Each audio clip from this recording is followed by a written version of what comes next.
तो सबसे पहले 24 नंबर सम पढ़ते हैं हम। अ डाइस इज थ्रोन ट्वाइस। तो आपके दिमाग में आना चाहिए सर ये आपने पहले भी बोला था, एक डाइस थ्रो करते हो तो 6 आउटकम होते हैं, 2 डाई थ्रो करना है तो 36 पॉसिबल आउटकम होंगे।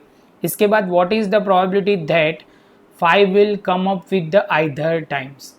तो सबसे पहले आप देखोगे मैंने यहाँ पूरा लिखा हुआ है, तो आप बोलोगे सर ये क्या लिखा हुआ है, तो पॉसिबल आउटकम लिखे है। क्या लिखा हुआ है, तो आप लिखोगे sir total possible outcome is equal to 36। Possible outcome है वो टोटल 36 है। तो आप बोलोगे सर इसमें सबसे पहले आपको क्या पूछा गया है, तो आप बोलोगे सर कि 5 will come not up with either times, और यहाँ पे सेकेंड में बोला है कि 5 will come with at least once.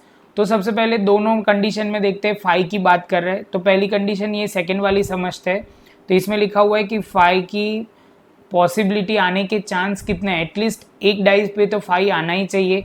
तो ये हाईलाइट किया, एक लाइन पूरी 5 5 5 5 एक में आ रही है। आप ध्यान से देखोगे यहाँ पे 5, यहाँ पे 5, यहाँ पे 5, यहाँ पे 5, और दूसरी ये पॉइंट है जिसमें 5 की सीरीज आ रही है। तो आप बोलोगे सर सबसे पहले आपको वो समझना है कि 5 तो एटलीस्ट एक में तो आना चाहिए, वैसी बात हो रही है। तो आप लिखना शुरू करोगे फर्स्ट वाला। तो क्या लिखा हुआ है, तो आप बोलोगे sir let E is equal to 5 will come at at least 1 die.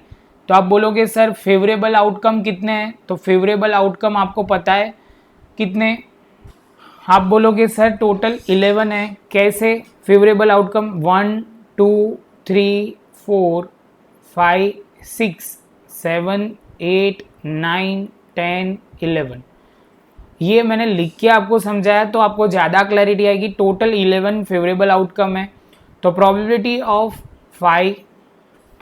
Of 5 will come at least once is equal to number of favourable outcome divide by 2। अभी पढ़ना स्टार्ट करते हैं। तो probability of 5 will come at least once, मतलब एक में तो 5 आना ही चाहिए, उसकी प्रोबेबिलिटी क्या होगी, तो नंबर ऑफ फेवरेबल आउटकम 11 हमने ढूंढ के रखा हुआ है, और पॉसिबल आउटकम कितने 36।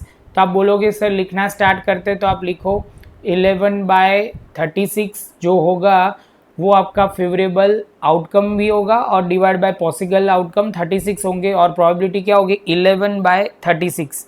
अभी क्वेश्चन में उल्टा भी पूछा गया है कि probability of event not occurring, मतलब नॉट पॉसिबल आइदर टाइम। तो आप बोलोगे सर इसमें बहुत सिंपल है, हमने ढूंढा P ऑफ E ढूंढा हुआ है। आप बोलोगे सर आराम से P of probability of E plus probability of E dash is equal to 1।